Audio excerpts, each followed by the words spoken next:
gathering storm comes a tall, handsome man in a dusty black coat with a red right hand. Hi, Jude Brace with UAM Football here. We're joined today by Coach Jackson, head coach. You know, Coach, aside from the triple option, which is the obvious thing that's different about Harding, what are some other challenges that Harding presents? Well, first off, they're a really good football team in every aspect. Very well coached, offense, defense, special teams. You know, defensively, really, really big, really fast, really aggressive, very sound.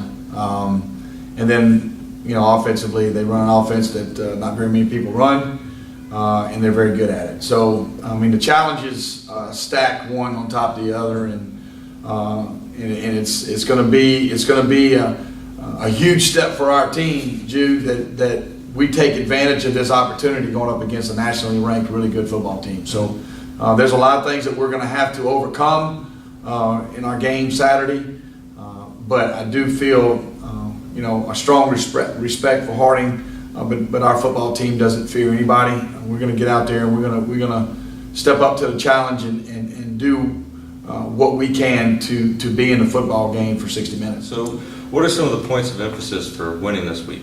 Well, we're going to have to be very disciplined first off, and not just on the defensive side of the football, but everywhere.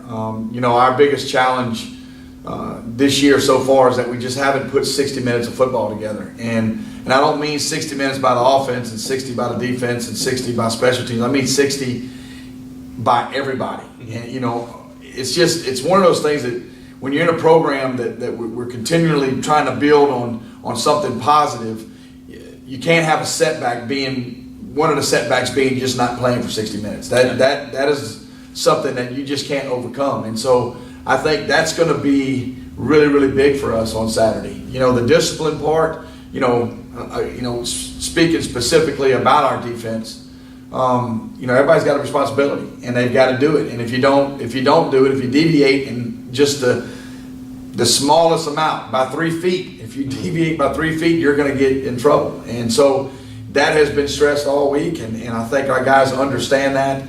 But you know, it's just a very, very difficult difficult offense to defend. And then when you're really good at it, like they are, it makes it that much harder to do. But again, it's going to be about discipline, and from the offensive side of it, and special teams for us is, you know, it's assignment football. Everybody's got to do their job. Everybody's responsibility affects the next guy, and we've had some situations, you know, this past week against Southeast. You know, offensively, we got things going a little bit in the second half. Had to do some things a little bit different in regards to how we were getting our plays and that kind of thing into the football game.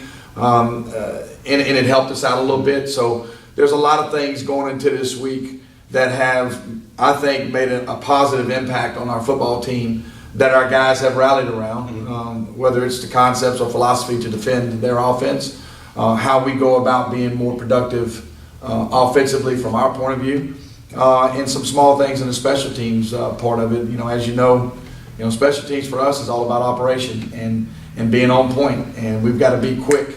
And if there's anything that deviates from that, bad snap, you know, footwork, whatever it may be, it can cause issues. So it's the little things that we got to correct, and I think that's what's going to end up being, Jude, you know, for this game. How good are we at doing the little things really well?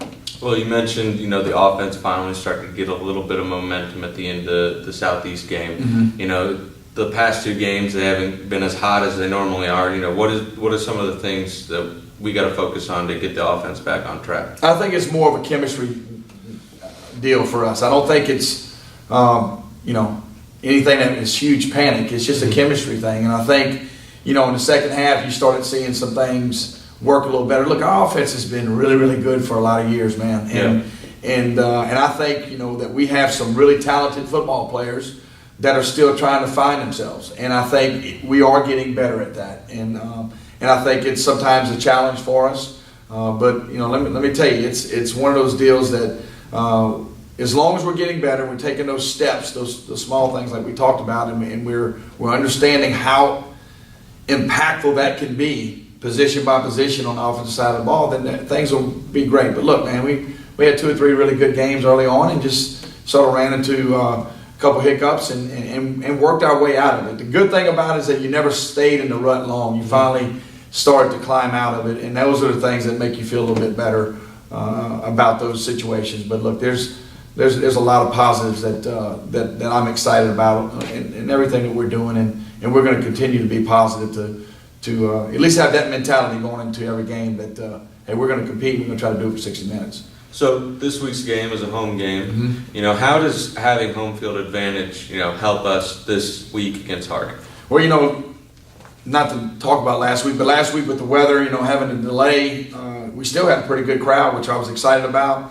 Hoping that the weather is going to be really good for this weekend, so that we can have even a bigger crowd. I think it is a good thing. I think playing at home is always nice. You got a lot of our players will have families that will come in, and I know that's good for them. And myself and my coaches may have people coming in, which is always great. And so I think it is for the mental state that when we play at home, our guys are more comfortable here. The routine's always the same, and we don't have to worry about things that we can't control when we're on the road. Yeah. Here we can get things done if we need something done. But I think it is an advantage, and I'm really, really hoping that we have a great crowd this weekend, because it is a tremendous opportunity for our football program to go up against a really good football team in Harding and have the chance to compete and hopefully at the end of it be very, very successful. So I think it's a very, very exciting deal, and looking forward to the tailgating and Weevil walk and seeing some familiar faces because we hadn't had one yet because of the weather, and so I'm looking forward to that this weekend. So, Coach, I heard that this weekend is the AFCA Coach for Cure. How is UAM getting involved with that? We have every year, Jude, been involved. It's a great partnership that we have with specifically Duchenne muscular dystrophy, which is a rare disease that the American Football Coaches Association got involved with. They get all the universities involved at all levels. And this year, we're really excited about it. This is the first year that we're actually going to have a family come in for our game on Saturday. They're going to spend time at tailgating with my wife Patricia and the other coaches' wives. The family's going to be there for the tailgating. They're going to be there for our Weevil walk on Saturday. The young man's name is Andrew Palmer. He's from North Little Rock. And so this is going to be the first time they actually come to Monticello as far as a UAM game. They're very excited about it and really looking forward to it. They'll introduce Andrew and his family either the first or second quarter of the game, just to sort of tell the crowd what it's about and just to bring attention to this disease and that and we want to be part of that. So we're really excited about it. Look, if you see Andrew and his family, if anybody's at the game, please come by and tell him hello. We've got some really neat things that we're going to be able to give him, UAM gear and things like that we're excited about. And I think we got some new Weevil fans. So very excited about the Coach for Cure weekend. And like I said, I hope a lot of people can come up and visit with the family and let them know that we're behind them. So, last question. If you could be any animal in the world, what would it be and why? You got some craziness, man. An eagle. Saw something the other day on TV. They somehow or another put a GoPro on an eagle. And you got to actually see his view of what he looks at, like watching his head move as he's flying over the ocean and looking for food or whatever, which I thought was interesting. But I always thought an eagle was a pretty powerful, great symbol. Patriotic, and might be the simple answer, but after seeing that video, it was pretty interesting how that works. I think that's what I'd be would be an eagle. Well, thank you so much for your time, Coach. Good luck this weekend. Appreciate you. Thanks. So now we welcome on sophomore offensive lineman Jackson Bray. Jackson, all right. I'm doing good, Jude. How about yourself? Pretty good. So this week against Harding, what are some of the things you were especially, personally preparing for? Well, Harding's defense is very disciplined. They like to stunt and blitz a lot. So mostly this week we've been working on all their stunts, all their packages that they can bring at us and throw at us. That way we can be able to run the ball and throw the ball without worrying about what they're doing up front. That's unorthodox. Okay. So would you say that only the stunts. What are some other things that their front seven, presents as a challenge? Well, they're all pretty good players. They play with good pad level. There's not really any standalone guy that worries me. I just feel like they all have high motors. They play fast. They have good nose for the ball. So we just got to be able to take our steps, work our blocks, our combos, pass protect Cole, all that. That's very important. The past couple of weeks has been the greatest showing, performance by the offense. What do we need to do to get on back on track? Well, mostly I feel like as an offensive unit, we've just been shooting ourselves in the foot, making dumb mistakes, not paying attention to detail. So really, if we can just take out mental errors, have all 11 guys on the field doing the right thing all the time, I think we'll be all right. But right now, we just got to pay attention to details. Okay. So what's been the best part of your season personally? Well, personally and honestly, this season, it's not fun to be sitting at 1-3, but I feel like once we get back on track, it'll be more enjoyable as a unit, as a team. But personally, I found that I felt like as I've been starting playing more, I felt more a part of the team, more as a whole. Just feel like I fit in more here. You feel like you've progressed, quicker now that you're a starter? Absolutely. So, most important question. You could be any animal. Which one would you be and why? Well, personally, I like to be an animal that's fast, like a cheetah or a leopard, because, I'm a huskier man, not very fast. I'd like to see what life would be like to be quick. All right, well, thank you for coming on. No problem. Good luck this weekend. Thank you. Now we welcome on junior middle linebacker and my little brother, Gabe Brace. Gabe, how are you? I'm good. How are you? I'm great. So, talk about this week against Harding. What's the hardest part about stopping this triple option offense? I mean, really, it's just dealing with the physicality every single play.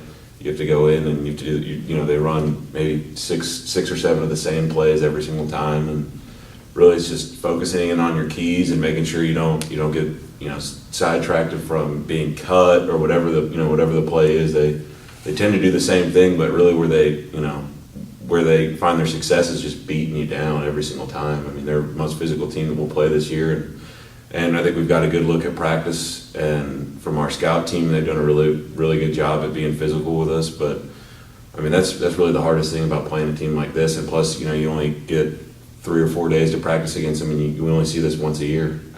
So you played in last year's game. You broke your hand in that game. What is something that you learned from last year's game that you can apply to this week? Yeah, so last year, I think they scored 56 points on us. It was a really long game, and our defense really we weren't able to do much. What I can learn, though, is something that Coach Drago's been harping since we started this week of prep, and that's just to get them behind the sticks on first down. And last year, when you think, we probably had 5 or 6 stops against them, and every single time it was a 1 yard loss or a 1 yard gain on first down, which put them in a bad spot to run the ball, and that's all that they really want to do. And I think winning first down really is going to help us get off the field, help the offense, get the ball more, and as well as turnovers. I mean, I think SAU won with 6 turnovers, and they got the ball 4 out of the 6 times. So I think that's really a big key. So, as most people already know, you tore your ACL last season. But most people probably don't know is your second knee injury. What was the hardest thing about coming back from the second ACL tear? I'd say that the hardest part about it was not necessarily coming back, but doing the rehab over again. I mean, I had an expectation set of I knew what to do. I knew how to get back. Both of my ACL surgeries, I came back in 16 weeks, so 4 months. And I've been really blessed, really having Nat and those guys over there at South Arkansas Rehab. They got me back as quick as possible. And I just say the hardest part was having to go through every single day on the sideline, watching everyone, getting excited, and me trying to be as involved and as excited as they are on the field, and really just having to trust God and know that when I come back, I'm going to bring it. Did you have any big supporters, people that kind of kept you going, Yeah, an older brother you could look up to? Yeah, I mean, you, of course, having someone to talk to, as well as Jalen Watts was going through the same thing I was going through, and I was able to talk with him, and we had the same issues week to week, so that was awesome to be able to talk to someone about it, as well as my dad, my mom, you, obviously, just having the support that I had, going through this the second time. They kind of knew what to expect, and that really helped. What do you think has led to the defense taking such a big step forward the last couple of weeks? The first 2 weeks gave up a lot of points. These last 2 games, other than a few turnovers that pinned you guys back deep, you really haven't given up much yardage. Number 1 rushing defense in the conference. What has led to that development? I mean, I got to give it to the coaches and the schemes that we have. We go into every week and people can watch our practices and they go out there and go, oh, they're not doing too well. But, every single day, I think, whether it be from the time we practice on Sunday to Friday in our walkthrough, every day is a little bit better. Every day we're progressively taking a good step forward. And really, I think a big key of it has been, as far as linebackers go, we've had great depth and knowing when to call on your brother to come take you out so you can get fresh legs, and I think that's been awesome. Being able to go in every single play focused and not thinking, oh my gosh, I'm sucking wind right now, but going in every single play, being able to focus and do your job, do your assignment. I think everyone on this defense there's no one on this defense that is selfish. Everyone wants to win, and I think that we've definitely made that a clear goal that we're going to continue to be the number 1 rushing defense. Yeah, I mean, Coach Jackson and Coach Drago kind of were preaching all the last couple of games, don't get too high, don't get too low. Mm-hmm. We know mistakes are going to happen, and I think the defense has done a really good job of understanding that there will be mistakes, but that doesn't mean it takes your eye off the prize and for sure. winning that game. If you could be any animal, what would it be? So for me, there's a couple actually. When I die and I get resurrected an animal, most likely probably the Argentinian lake duck. Just a big fan. You can look it up on Google if you want to know what it looks like or what it's about.